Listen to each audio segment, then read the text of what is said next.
Hi friends, കേരളത്തിൽ നിന്ന് രണ്ട് സഹമന്ത്രിമാർ, സുരേഷ് ഗോപിയും ശ്രീ ജോർജ് കുര്യനും. ശ്രീ ജോർജ് കുര്യനെ സംബന്ധിച്ച് പറഞ്ഞാൽ ഈ സ്ഥാനലബ്ധി ഒരു ലോട്ടറി എന്ന് വേണമെങ്കിൽ പറയാം.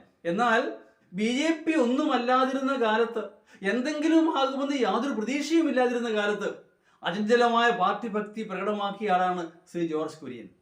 ആറുമാനൂർ, ഏറ്റുമാനൂർ പ്രദേശങ്ങളിൽ അദ്ദേഹം സുപരിചിതനാണ്. പക്ഷേ നാട്ടുകാർ അദ്ദേഹത്തെ കണക്കാക്കിയിരുന്നത് അങ്ങനൊരു വട്ടൻ എന്നൊരു മനോഭാവമായിരുന്നു അക്കാലത്ത് നാട്ടുകാർക്ക് അദ്ദേഹത്തെ പറ്റി. ഞാൻ പറഞ്ഞു വരുന്നത്, ഒരു പൊതുപ്രവർത്തകന്, രാഷ്ട്രീയ പ്രവർത്തകന് ലഭിക്കേണ്ടുന്ന യാതൊരു ബഹുമതിയും ആദരവും ആ മനുഷ്യൻ ലഭിച്ചിട്ടില്ല. അതിൽ അദ്ദേഹത്തിന് പരാതിയുമില്ല. അതുകൊണ്ട് തന്നെ ഈ സ്ഥാനലബ്ധി അദ്ദേഹത്തിന് ഒരു ലോട്ടറിയാണെന്ന് ഞാൻ പറയും.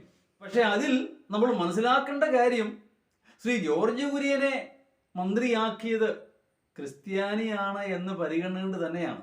ഒരു സംശയവുമില്ല. ഇവിടെയാണ് എനിക്ക് BJPയോട് വിയോജിപ്പുള്ളത്. ക്രിസ്ത്യാനിയെ മന്ത്രിയാക്കിയത് കൊണ്ട്, ഒരു ക്രിസ്ത്യാനിക്ക് സീറ്റ് കൊടുത്തുകൊണ്ട് ക്രിസ്ത്യാനികളെല്ലാം വോട്ട് ചെയ്യുമെന്ന BJPയുടെ ധാരണ മുൻപും പ്രകടമാക്കപ്പെട്ടിട്ടുണ്ട്. PC തോമസിന് കോട്ടയം സീറ്റ് കൊടുത്തപ്പോഴും എല്ലാവരും പ്രതീക്ഷിച്ചത് ക്രിസ്ത്യാനി എല്ലാം വോട്ട് ചെയ്യുമെന്നാണ് എന്ന് ഞാൻ കരുതുന്നു.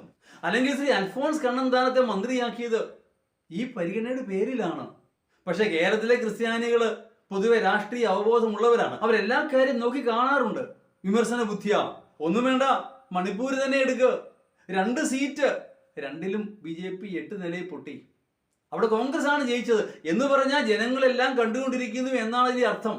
സുരേഷ് ഗോപിയിലേക്ക് മടങ്ങി വന്നാൽ, ശ്രീ ജോർജ് കുര്യനെയും സുരേഷ് ഗോപിയും ഒരേ നുഖത്തിൽ കെട്ടിയത് ഒരു കാരണവശാലും ശരിയായില്ല എന്ന് ഞാൻ പറയും. കാരണം തൃശ്ശൂരെ ജനങ്ങളുടെ എല്ലാം ഒരുപാട് പ്രതീക്ഷകളാണ് ശ്രീ സുരേഷ് ഗോപിയിലൂടെ പ്രകടമാക്കപ്പെട്ടത്. അതുകൊണ്ട് തന്നെയാണ് അദ്ദേഹത്തിന് ഇത്രയേറെ ഭൂരിപക്ഷം ലഭിച്ചതും.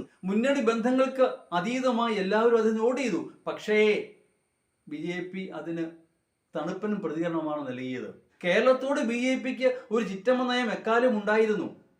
ഒരു MLA പോലും ഇല്ല, ഒരു MP പോലും ഇല്ല, പിന്നെന്തിനാ മന്ത്രി?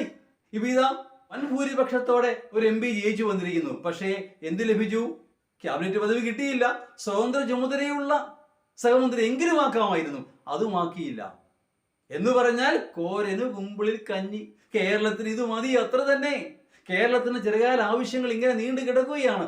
AIIMS, Palakkad railway coach factory, ഇത് വല്ലതും നടക്കുമോ? കണ്ടു തന്നെ അറിയേണ്ടിയിരിക്കുന്നു.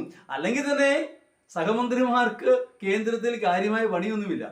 സംസ്ഥാനങ്ങളിൽ പോയി അവിടുത്തെ ഗവൺമെന്റ് പാര പണിയുക എന്നുള്ളതാണ് അവരുടെ പ്രധാനമായ ദൗത്യം. വി മുരളീധരനൊക്കെ പിന്നെ എന്താ ചെയ്തത്? കേരള ഗവൺമെന്റ് വിമർശിക്കുക, അത് തന്നെ പണി. അതല്ലാതെ വി മുരളീധരൻ മന്ത്രിയായതിന്റെ പേരിൽ കേരള ജനതയ്ക്ക് എന്തെങ്കിലും നേട്ടമുണ്ടായത് എനിക്കറിയില്ല. അതെന്തോ ആവട്ടെ.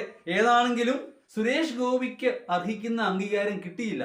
കേരളം പ്രതീക്ഷിച്ച ആ അംഗീകാരം കിട്ടിയില്ല. അതെല്ലാം ഉപരി അവർ വാഗ്ദാനം ചെയ്ത കേന്ദ്രമന്ത്രി സ്ഥാനം കിട്ടിയില്ല.